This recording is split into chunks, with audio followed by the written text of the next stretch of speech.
Sir अगर बात की जाए यहाँ पर होलिका दहन ऐसा कार्यक्रम, इसमें जो है हमें केजरीवाल का फोटो दिखाई दे रहा है, मनीष सिसोदिया हमें यहाँ पर दिखाई दे रहे हैं। देखिएगा, होलिका दहन का साहित्य और इसकी परंपरा हम सब भारतीय जानते हैं कि बुराई पे अच्छाई की जीत के लिए होलिका दहन किया जाता है।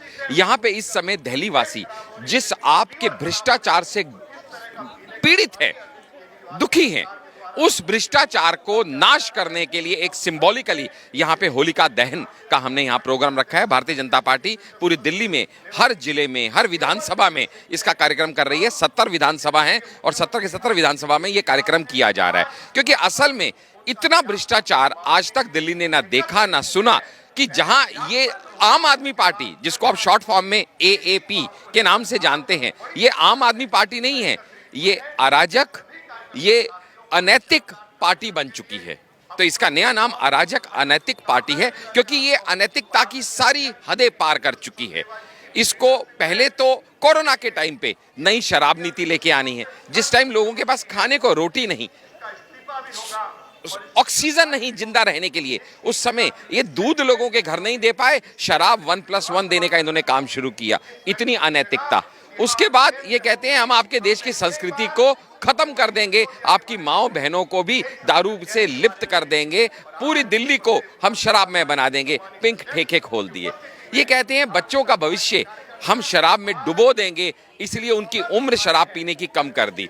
जिसको शिक्षा मंत्री कहा जाता है वो तो एक दिखावा है, असल में तो वो शराब मंत्री हैं, क्योंकि छोटे छोटे बच्चों के स्कूलों के बाहर दारू के ठेके खोल देना, ऐसी जगह पे दारू के ठेके खोल देना जहां पे असल में खोलना अलाउड भी नहीं है, वहां तक जाके खोल देना, और उसके बाद भी अगर मन ना भरे तो भैया रात के 3 बजे तक आपको दारू देंगे, होम डिलीवरी करेंगे। मतलब कोई ऐसा कर्म नहीं छोड़ा उन्होंने जिससे दिल्ली को शराबमय बना दे। और उसके बाद जब भ्रष्टाचार के आरोप उन पे लगे तो शुरू में कहते थे हम अपनी गिरफ्तारी देंगे, वो खुद को रंग दे बसंती चोला के साथ, चाहे वो मनीष सिसोदिया हो चाहे सत्येंद्र जैन हो, अपना प्रोसेशन लेके चलते हैं। नाटक की हद देखिए, राजघाट जाते हैं किस बापू की समाधि पे नमस्ते करने, जो सारी जिंदगी शराब के खिलाफ लड़ते रहे।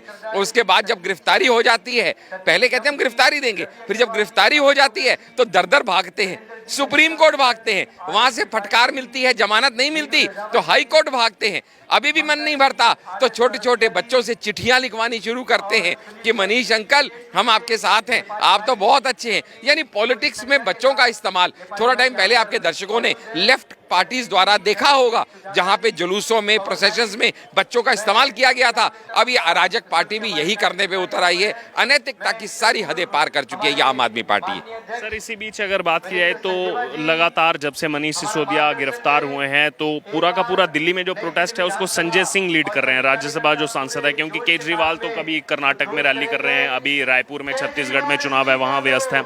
संजय सिंह का एक बयान सामने आता है रविवार को, वो कहते हैं कि सीबीआई जो है कागज पर जान पूछ करके जो है मानसिक उत्पीड़न करके, टॉर्चर करके मनीष सिसोदिया से साइन करवाना चाह रही है।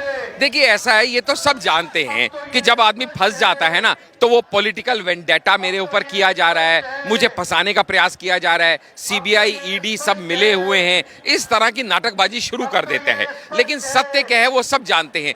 मैं आपके माध्यम से आपके दर्शकों से ही पूछता हूं कि बिना आग के कहीं धुआं होता है क्या? अगर इतनी ही अच्छी इनकी पॉलिसी थी तो क्यों जब इसके बाद सीबीआई की इंक्वायरी इनिशिएट हुई एलजी द्वारा तो विद इन 24 आवर्स में इन्होंने इसको विड्रॉ क्यों किया? आज तक जवाब नहीं दे पाते।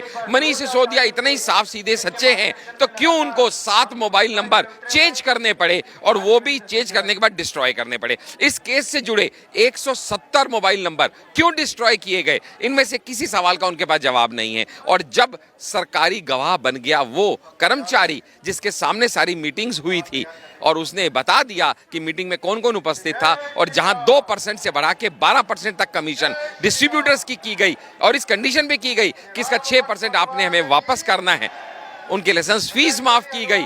400 करोड़ का धंधे को जो वो कमाया करते थे 2% से, इसको 6 गुना बढ़ा के 2400 करोड़ के मुनाफे तक ले जाया गया। राजस्व का नुकसान किया गया, प्राइवेट ठेकों को खोला गया जहां पे सिर्फ 40% प्राइवेट ठेके होते थे और 60% गवर्नमेंट होते थे, वहां 100% प्राइवेट करने का जो इन्होंने षड्यंत्र रचा उसकी कोई तो वजह होगी, और वो वजह सिर्फ यही थी कि भैया हम ड्राई डे भी 21 से 3 कर देंगे, हम दारू पीने का समय भी बढ़ा देंगे, हम 1+1 की स्कीमें भी लेके आ जाएंगे, हम आपको मिलने वाला प्रॉफिट भी बढ़ा देंगे, बस अंडर द टेबल आप हमें पैसा देते रहना ताकि हम गोवा में, पंजाब में इसी दारू के पैसे से इलेक्शन लड़ सकें। सर इसी बीच अगर बात की जाए तो 9 विपक्ष के नेता एक साथ सामने आए हैं। पहले कांग्रेस के साथ दिखाई देते, अब कहीं ना कहीं अरविंद केजरीवाल के साथ फारूक अब्दुल्ला हैं, उसमें उद्धव ठाकरे हैं, तमाम ऐसे बड़े नेता। उन्होंने एक साथ चिट्ठी लिखी है पीएम मोदी को कि ये जो है सीबीआई का गलत इस्तेमाल किया जा रहा है, देश में जो है लोकतंत्र की जगह तानाशाही चल रही है। देखिए, पहली बात तो ये है कि ये कांग्रेस के मुंह पे एक तमाचा है, क्योंकि कांग्रेस उस नेताओं की लिस्ट में शामिल ही नहीं है। तो जो खुद को विपक्ष को लीड करने के लिए बताते थे, उनका तो पत्ता पहले ही कट गया। दूसरा, इन लोगों का विपक्ष का आपस में जो काट क्रस्ट चलता है ना, एक दूसरे को काटने का, जब अरविंद केजरीवाल की टीम के ऊपर, मनीष सिसोदिया के ऊपर सीबीआई रेड डालती है तो कांग्रेस बयान देती है कि सीबीआई ने अच्छा काम किया। जब सोनिया गांधी, राहुल गांधी के ऊपर केस होता है तो आम आदमी पार्टी कहती है कि सीबीआई, ईडी ने अच्छा काम किया। लेकिन ये जो कन्वीनियंस की पॉलिटिक्स खेलते हैं ना विपक्ष वाले, कि दूसरे पे हुआ तो ठीक, अपने पे हुआ तो दे क्राई फाउल, कि जब अपनी बारी आई तो फिर दर्द हुआ, फिर चोट लगी, फिर जख्म हुआ और दर्द हुआ। लेकिन इन सबसे कोई फर्क नहीं पड़ता। सीबीआई, ईडी निष्पक्ष हैं, इंडिपेंडेंट बॉडीज हैं, लेकिन इनको इसमें ना सीबीआई, ईडी पे इतबार है, ना न्यायालय पे इतबार है, ना पुलिस पे इतबार है, इनको किसी पे इतबार नहीं। ये सोचते हैं बस हम ही बदली हुई राजनीति लेके आए हैं, और वो बदली हुई कुछ नहीं है, वो सिर्फ एक दिखावा है। क्योंकि आम आदमी पार्टी, जिसको आप कहते हैं, ये आप नहीं पाप है, और भ्रष्टाचार में सबका बाप है।